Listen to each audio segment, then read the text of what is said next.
Cycle 28 looks like a pretty basic momentum-based space shooter, and that's definitely part of the equation. The other part is a strange story about repeating the same cycle over and over and over again. It's somewhat hiding the fact that they want you to play the game on repeat, but you know what? I appreciate what they've done. There is an actual story to go along with the fact that you can keep respawning. The main game loop has you playing Cycle 27 to try and get to Cycle 28. There are many different kinds of ships that are trying to stop you. Some single ships, ships with smaller ships inside them, and some weird rolling pin ships that will utterly destroy you. Although, all the ships will wreck you pretty quick. The game points you in a direction of some enemy ships, and it starts off with a couple attacking you, but quickly ramps up so the whole screen is filled with enemies.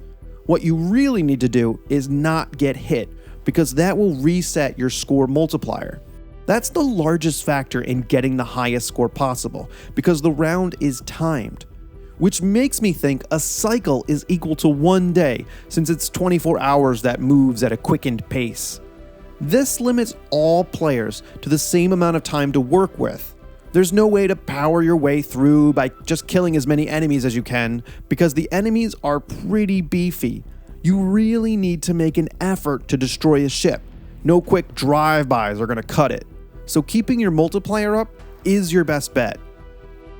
You can get upgrades for your ship, but they're only given if you beat your personal best score. A pretty interesting way to dish them out. They're all fairly generic though. More bullets out the front, more out the back, more out the side. The other options give you light or heavy drones and can create more. Cycle 28 gives you the option to equip 2 upgrades. I think multi-shot is basically a requirement, as it gives generally more firepower. More bullets good. I'm not really sure how much more the others help. It's really hard to tell how useful drones are. It's not a bad system, and you'll definitely be playing through multiple times with plenty of chances to try every combination. It's just not that exciting. Since Cycle 28 is influenced by Luftrausers, they took the same health mechanic from it. The ship's health is kind of hidden except for some smoke that comes out when it starts taking damage, and a sound effect when it's almost destroyed. To replenish your health, you just need to wait without shooting. You could still fly around, which I would suggest since there's probably going to be a million bullets chasing after you. But since they brought it up, the health mechanic in Luftrausers was better. It was much more obvious how much health was left and when it started to replenish itself. In Cycle 28, it's hidden since you can only base it on the smoke. I wonder if the system is refilling some of the health, or is it all or nothing? I wish it was a little bit more open. What I can say is that I really enjoy the feel of the flying. It has the correct momentum, and you don't seem to lose any if you're already moving in one direction, just like real space.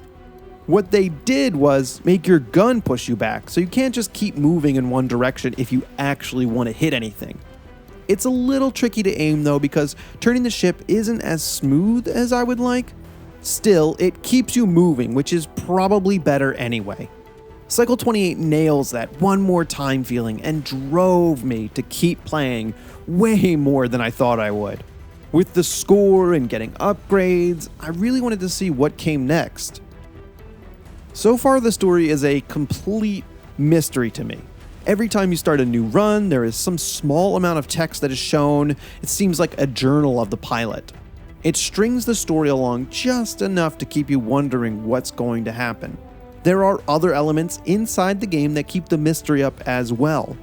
The coolest part has to be that the devs created a bit of a competition for solving the mystery too. They're offering all their games for free, forever. That includes past and future games. They say it's going to take community collaboration and even possibly international collaboration. And that's why they're allowing the winner to nominate up to 5 people that help them solve it. This is a first for me. I've never heard of anyone doing anything like this. I'll put the link to the Steam announcement in the description so you can check it out for yourself. The one aspect of Cycle 28 that I think is holding it back are the details in the ship.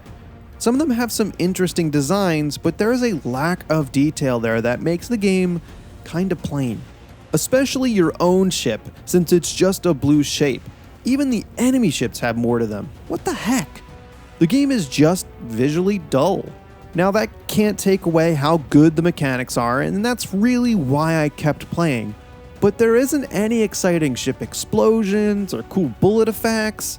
This is probably one of the most graphically boring games I've enjoyed, which could be a deal breaker for some, and I completely understand. On a related note, your ship is blue and your shots are blue.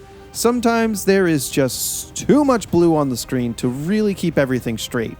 This gets even worse when you add side and backward guns to the mix. The bullets are just as big as your ship, and I lose myself in all the blue. I have to stop firing to get my bearings. Overall, Cycle 28 has some pretty interesting ideas and mechanics. It's definitely a budget game coming in at $5. It's fun and makes it difficult to stop playing.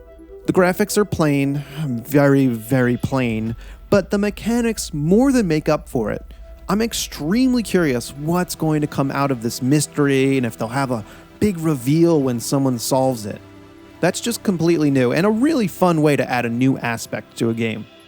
If you're into trying to get the top score in the leaderboards or just trying to beat your personal best, then the general gameplay could be for you. I mean, especially if you're interested in that mystery aspect of the game. That part is not to be undersold. Let me know if you pick this one up, and thanks for watching.